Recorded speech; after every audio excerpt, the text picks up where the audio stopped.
Welcome to a mid-February team update. It's George from Fantasy Take TV, and yeah, we'll go through a team reveal, so it should be good today. Changed a little bit since the last team I posted, which was a few days ago. So premiums are mostly set, I think. A few, maybe one or two, bit not too sure, like tossing up between, say, like a Dawson or a Merritt sort of thing. We'll get to that soon, but regardless, yeah, it's interesting to see this year and how we play it. A lot of players want to go more mid-prices route. That's usually the mid-price teams get off to the fast start, but with best 18s, how does that impact that? So I think we're not really sure 100%, but for me, I like more towards guns and rookies and then add a mid-pricer that I like, because there's not a lot I'm seeing that I like at the moment for mid-prices. And there's a lot of mids I like. You just got to pay a little bit more. And do you pay that extra knowing that others will get them a little bit cheaper, or do you go for a bit more upside? That's the question. So those that go for the upside probably have a higher ceiling, but if the rookies outperform the mid prices or make more money than them, then guns and rookies might be okay. So we're just trying to figure out the mid prices at the moment, but we'll go through the team and discuss as we go. And starting in defense. So defense, I've got Nick Dacos. 61% ownership is surprising. So Nick's been in and out of the team. Obviously would be one of the first picked if this buy wasn't there. But the reason I've put Nick in for now is just untapped ceiling with him, with a bit more mid-time. Been training midfield all pre-season. And another preseason into him, only into his third year. And in round 2 and 3, he plays Thursday night, which means vice captain. And I'm thinking, I won't reveal. Excuse me, I won't reveal my mids just yet. But we've got a few captain options there. But Nick seems a great VC option. So obviously, like okay captain option, but just the tags. If we can predict them, wouldn't want to captain him on a tag game, obviously. So Nick's in for now, and I'm open to taking him out. Just depends on a few things, like how many, like do we run rookie D6, M8, like not including McKercher Sanders, how much do we have to pay in the forward line, that sort of stuff. So he's in next to Sicily Stewart. Sicily, it's interesting because 2021 Sicily was discounted. No, 2022 Sicily was discounted from the ACL. And I think we were worried that one, he'd play key position, and two, they had like Impey back there, they had GF back there, maybe someone else that escapes me. We're worried about taking points.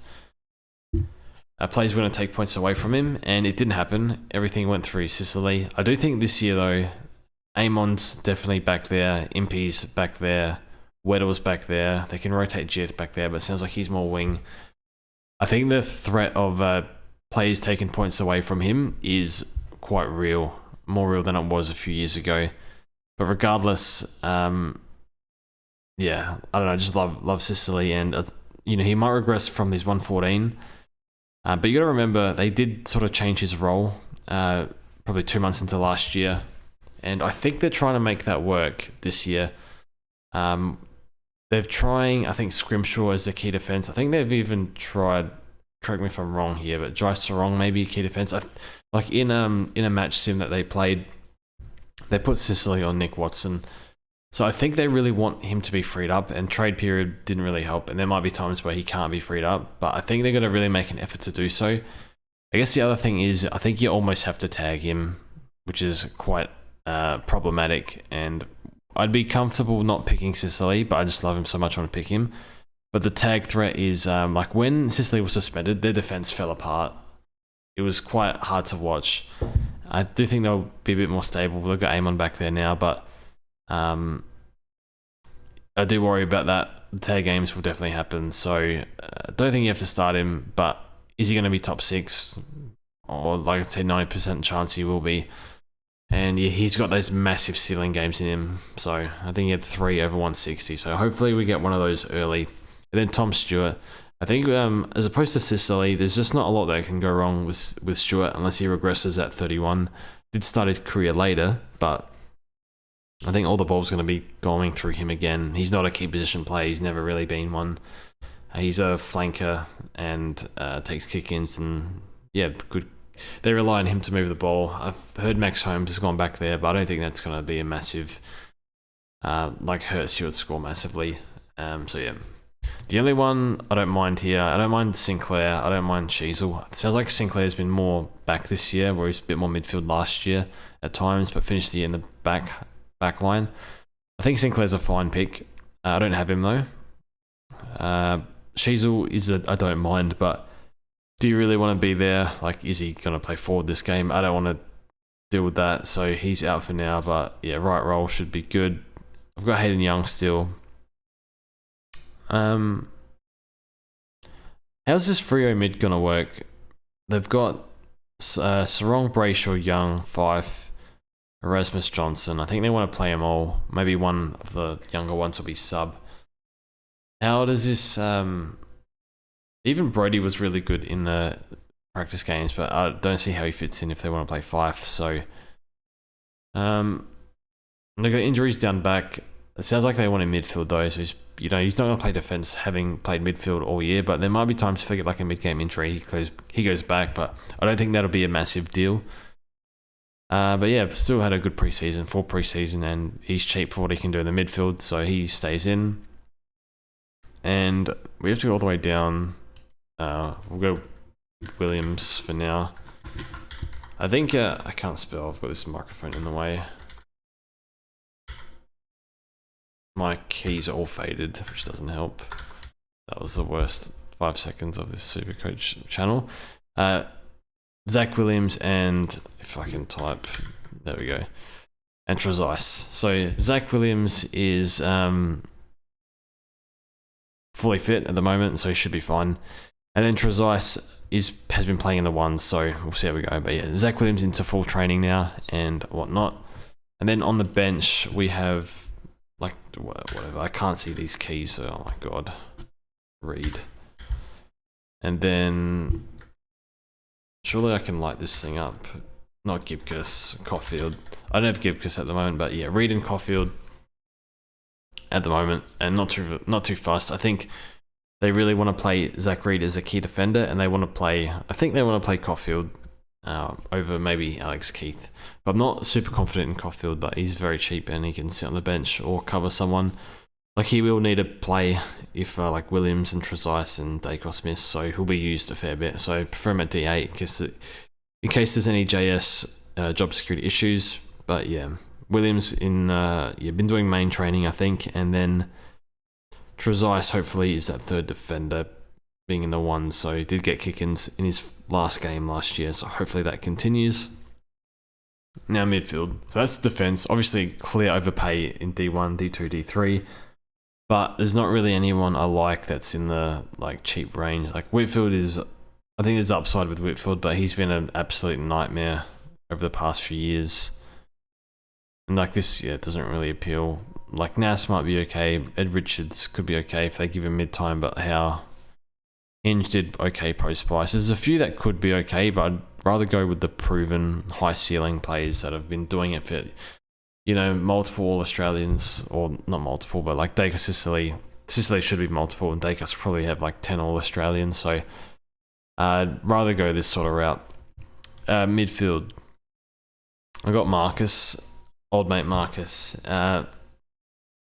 First reaction was, in my first team in September, when I put it on Excel, Bont was in, or might have been October. Bont was in, but it was only because Oliver had issues. So I used to have Oliver, then I just put Bont in, but I wasn't really sure, just because of the price is so steep and you'll get him cheaper. I didn't start Clayton Oliver last year, and I paid 700 for him. It was a mistake, but he did give me captain scores, and it felt like he was like a boom game was going to happen at any moment, and I was living in fear of that, so I didn't like that hanging over my head. Now Oliver did drop to 650, but he went straight up to 660, and then he was going to go up again, but he was on 120 at 3/4 time and then scored nothing, and that was the week before the hamstring, so he could have gone straight back up to 680 sort of range. So it's just so hard to get him in, so I've just said I'm going to pay for it. He's going to help me out with captaincies, and you got to spend your money somewhere. So He's M1. Could you go cheaper? I mean, I'd be comfortable picking a Tom Green here if he didn't have the bye, but even like Petrarca sort of, but unsure of forward time. So with all their forward injuries, so if he plays with the bye and Bond really like the tag, he just never gets tagged. It goes to Libba for whatever reason. So bit of a weird one. Maybe it's just too hard to tag. He's like 194 centimeters or whatever. So he's M1, and I think he's going to stay there. M2 is this will be Dawson or Merritt. I've heard Finn McGuinness is injured, which would be good for Merritt in round 1. Dawson's 3k cheaper. The interesting thing with Dawson is that this was on the Traders pod. Laird was saying that Dawson was tagged twice on the run home when Matt Crouch was into the side. So Dawson averaged 112. His dream team was lowish though. I think his last 5 was 104. It was about 10 lower than what he did for the year. But he was tagged by David Swallow and Callum Mills, or some sort of negating role from them, which I think he only scored 90 on both of them or something. So maybe that's what's happened, not the Crouch factor. So look, a year older, full preseason in the midfield, I think 26, 27, perfect age for him to go nuts this year. And it'll make watching Crows games a lot easier. So it'll be him or Merritt, I think, in this slot, but I don't know. We'll see how we feel. I guess we'll just save the 3k on Dawson. Might come in handy. Next player is Butters. Sounds like the preseason he's had is outstanding. And I think he's 33% owned. I feel like in our Discord, he's 90%. And this is where the fun begins for the next 2 picks. Sarong, LDU, seeing a fair bit of Sarong. Sounds like his preseason's looking really good.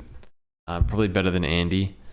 I don't have Andy at the moment. I'm just, something has to give. If they've got Sarong, Fife, Young, Brayshaw, plus maybe a little bit of the other kids, something has to give, and it can't be Sarong, I don't think.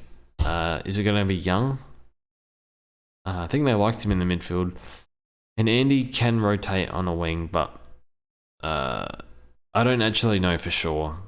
I think that it hasn't really. I don't think it's happened in match sim or anything. But then again, they have team A versus team B sort of thing, or like Andy was on one team, Strong was on the other team, that sort of thing, with more players getting mid time because of the 2 teams. But I don't mind Andy still. I'm just, ownership's low, 8%, which is lower than I thought. But I think I'm slightly concerned, and it does feel like just reading preseason reports that Sarong's been a better performer. But do you read too much into match sim? Probably not really for premiums, but I'm sitting out that for now. Sitting that one out, and then Walsh with the bye. There was an interesting comment on Dylan Friends where he said it can take 12 to 24 months for his back to properly come good or something like that. It's been 12 months, so I do wonder if it's still slight management issue. But regardless, he had no preseason whatsoever and still went 103, including a halftime injury. So, they probably can't count that game that was against West Coast with the worst team ever. I think Kerno kicked 10 or something. So, he's okay. I'm probably going to pass for now. Seeing a little bit of Newcomb, 5%, that's, for him to be close to Andy's ownership's pretty interesting. I'm just going to not sit that one out. Bit of Steele, he's gone up. I like Steele. Think he's in my fantasy team, but I'm not sure 100% if he'll stay. He's just, he's 28, but he's battered and bruised a lot. But I do think that this will be some sort of a bounce back year. So 28 is not exactly 30, 31. So he should have a couple of years close to his prime, hopefully. And we'll see how we go. So 94 average, I would be shocked. I'd be very surprised if he did under 105. So if he's all looking good. So that's Steele. Lost a bit of confidence through last year. Nick Martin and Matt Crouch priced next to each other. I think a few Bombers supporters, like JD's big on Nick Martin. I think Joe from Centre Bounce in our Discord, he's big on Nick Martin, I think. And then a few others, I think Damo's another Essendon supporter in a Discord, he likes him. So they seem to be on him. Preseason reports sound good. They're feeding it. feeding it to him, and he's taking kickouts and stuff. I do worry slightly. How does he score with Redmond? You know, he can take kick-ins, Ridley can take kick-ins, you know, McGrath can run and carry. How does this actually work? I think Martin will be the top scorer out of all of them, but I'm concerned that they eat into his scoring a little bit. But that's something we'll see. We'll see how that goes. I'll get a good look at it in preseason. And then Matt Crouch, I've been in the team since SuperCoach ended last year on the old Excel spreadsheet. So Matt's in, and just a big believer. Preseason reports are fantastic so far, and I just think he's in revenge mode and he'll go well. Ownership's up to 6%. I reckon it was much lower than that on open. So we'll see how we go. I do see him as a buy flip. I think the time on ground will hold him back, but and you've got to be wary of the kids as well. What does Rochelle, Rankin, Pedler mid-time look like? So we'll get some idea of that, but I think Laird already said the mainstay is Dawson himself, Crouch, so that's what I'm expecting. And yeah, I don't have aim on at the moment. I watched a bit of Hawthorn match sim, and I don't know if you want to read too much into it, but Sam Mitchell was, well, this is from a report, but Sam Mitchell was just going crazy with the magnets. A lot of players rotating wing. Not so much Amon's still halfback, but I saw Impey provide a lot of run and carry. Weddle providing run and carry. You got Sicily back there too. I'm worried that they all eat into each other a little bit, and I guess that's a bit rich because I think Nick Martin might have the same issue. So yeah, that's something we'll keep an eye on. Interesting that Nick Martin's at 4% and Amon's at 2% when Amon has the runs on the board. I think, yeah, speaking to a few Hawk supporters like SDS or Steve, he wasn't really keen on Amon, and a lot of the Hawk supporters in our Discord are not keen on Amon. So, and the Bomber supporters are keen on Nick Martin. So I'm sort of, following other people's advice here, but I'm not close off to picking Amon, but I think it's unlikely just given what I've been told on him. Just, given the flexibility Sam Mitchell wants to run in that team and other guys back there. So this, the 500 to 400 range is quite fascinating, especially for fantasy. And you've got like Ollie Wines here and Cam Guthrie somewhere here too. Hewitt, I guess, don't know about Hewitt for CBAs and stuff, but Horn Francis, Guthrie. I think I'll probably end up doing a breakout video, and I dare say Horn Francis will be top 2. Writing's on the roll for him to really break out. And I do wonder if any Port players get that DPP with Rosie Butters, Horn Francis, Wines. Like, do they rotate one? I don't know, but we'll see. If they want to play Drew as well, and then Guthrie too. So there's options here that I can see being okay. Finn Callahan will feature in a breakout video. That'll do. So again, it has the bye though, a bit injury prone, so a bit better options above him, I would imagine. 300k zone's pretty dead. Like, there's nothing here that's appealing. I guess Wardlaw maybe, but I think they got to look after Wardlaw. He's had so many hamstring problems. There's nothing here. Like Brody, like they get like 3 injuries or something, so would be okay. He might be like sub a few times and find his way into the team, and he could be a play at some point, but depends who you ask. I know JD and I don't rate him at all, but I think he's okay stoppage player. Sheldrick I like, but yeah, they've traded in like Adams and stuff, Jordan. And these are like a lot of forwards and stuff. So we're going to go down to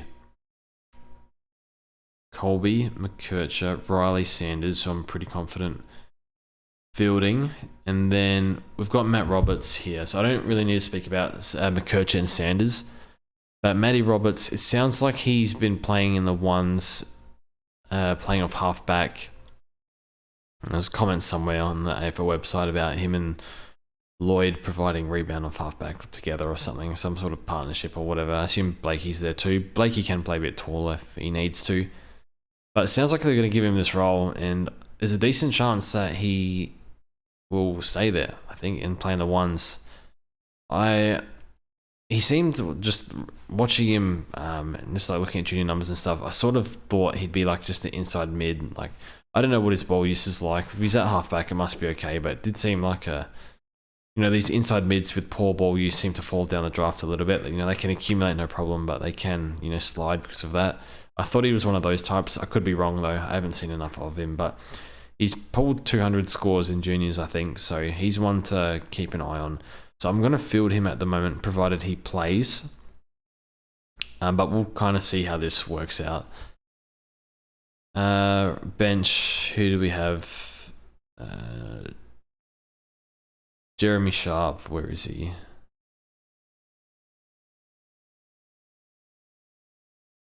What is this ordered in? Oh, it's a club. Sharp, I forget who is on here. I think the Richmond dude. Put Clayhall there and then McCall. If there's somebody I'm missing for sure, that is usually Jai Clark. That's the one, so we'll throw him on. Apparently been playing the ones, played a bit of wing or whatever, but he's a high pick. Surely they got to play him. So what's interesting, we'll see if we get another decent defender rookies. There's a few from Melbourne, like Amadi Hawk could play. I think there's another bloke called Howes. I haven't looked him up, but could be in a defensive role.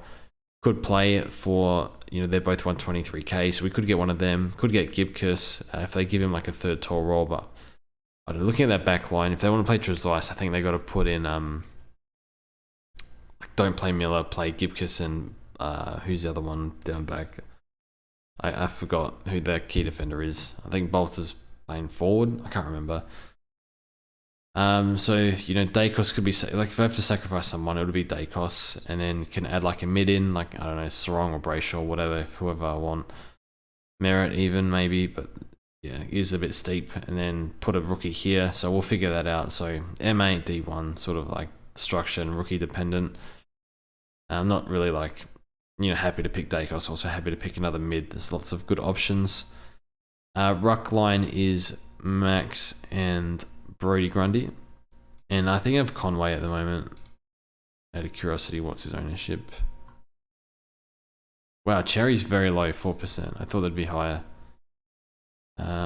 Sweet's 24. So basically, I read Port have an intro this Friday, and we might be able to find out who's number one. But I dare say they might swap teams or play even teams or something. Who knows? But apparently Conway's got the better of, I think, Stanley in a match sim. And Soldo most recently played first ruck over Sweet. And I don't know, I don't think Kenny has decided yet, or I'm not sure if he has or not, and we'll figure that out. So if Sweet is named, I'll go Sweet for sure. But if it's Conway, that's all we got. I'll probably pay for it, as annoying as it is. So you could, just I think long-term money. It will pay off. It will hurt in the short term, but pay off in the long term if you can be like a Radicalia and get to in the 300s. So I guess more money is better than none. Okay, forwards. Flanders F1. I've dropped McRae.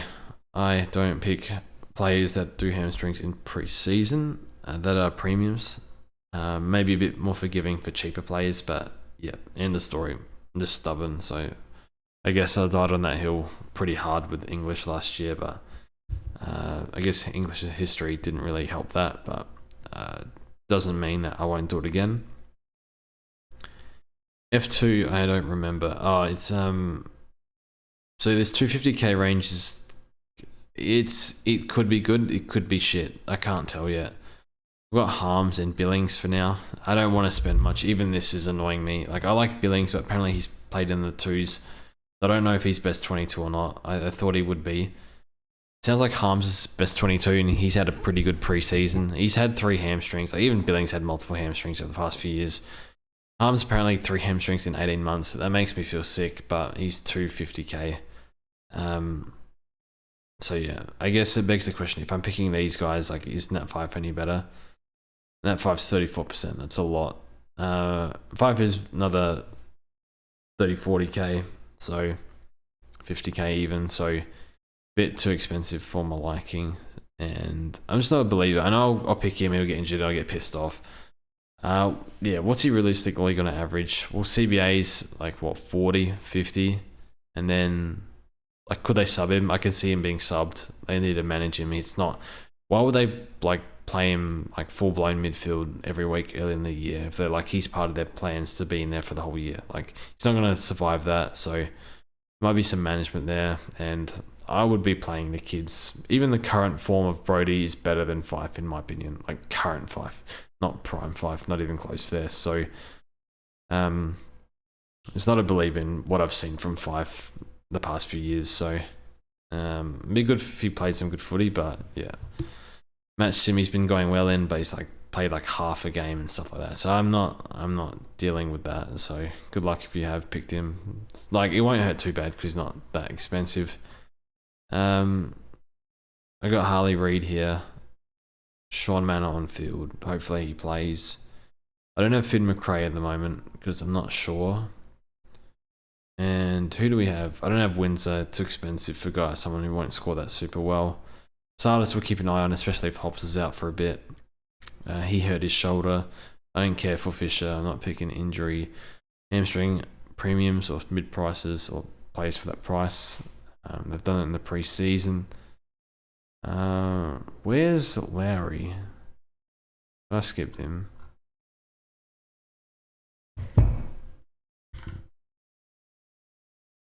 I can't spell. Oh my god.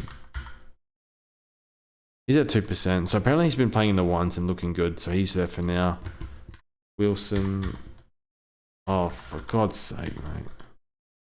Wilson, and then I got Reef. Apparently Reef kicked 4 in the practice game today. So that's what the team looks like in terms of who I'm fielding. I'll probably just put Darcy Wilson on field.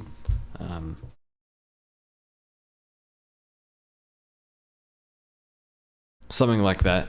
And the whole idea is I don't really care about the forward line. We're going to get 4 scores drop off. Like these weeks, I'll be missing Zach Williams 1 week, Trezise 1 week, Billings another week, that sort of thing. So there's going to be plays like Roberts misses too. But we can loop rookies in those weeks. I think Dacos shares with... Does he share with Grundy?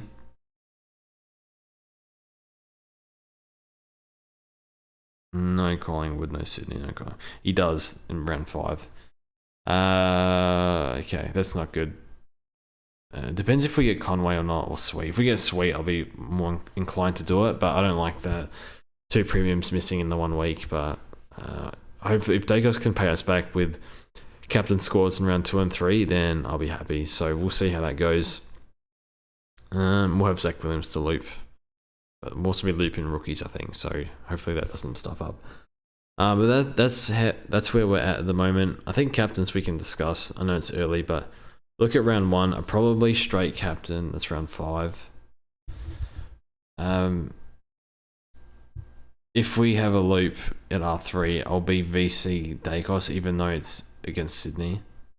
I think playing midfield might be a little bit different because they have to sacrifice someone at stoppage if they're gonna tag him. I don't think they do that. And then Bont. Yeah, Bont against Melbourne. No, Oliver maybe. I'll go Bont. And then round 2, it's yeah, it's not a great matchup. If they like Ross is pretty savvy coach. You might do something to Dacos. I don't know. He'll come up with something. Still, I think VC him though, and then I could VC Dawson here too. If I pick him, then like C Bont again, Mars Stadium. The Caleb Daniel special ground. Then here, like VC Dacos again. Who's Bont playing West Coast? Well, do I actually want to VC anyone here? Probably not. He should destroy West Coast. Round 4. We can't captain Dacos there. I don't know why we're going on over captains. These are like a month or 2 away. I guess it's Bont against Geelong. So it's like it looks like maybe VC Dawson or something. I guess even round 1 could be like Butters. I forgot he is West Coast.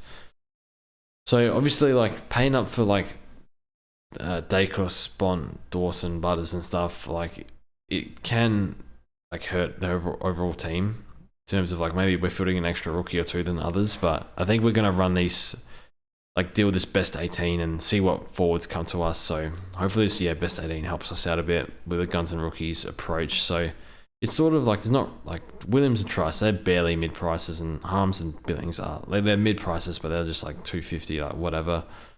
Only extra 120 odd over a rookie. Then Nick Martin and Crouch, sort of mid prices, but I think Crouch is a buy flip, hopefully. Nick Martin's a defensive keeper, hopefully. But we'll see. We shall see. That's it from me. I think we've been going a while here. Yeah, we'll see how we go. I think next team reveal most likely after practice games, and then we'll do one more after that, will be the final one. And then we'll do a podcast soon. I told the boys I didn't want to do a podcast because I'm on like ibuprofen, I think it is. I've got like massive tooth, I think wisdom tooth pain. I'm going to dentist tomorrow. And I just feel like sick as hell taking that stuff. So, but I did this video anyway, so I think we'll do a podcast soon. Anyway, thanks for watching, and we'll see you in the next one.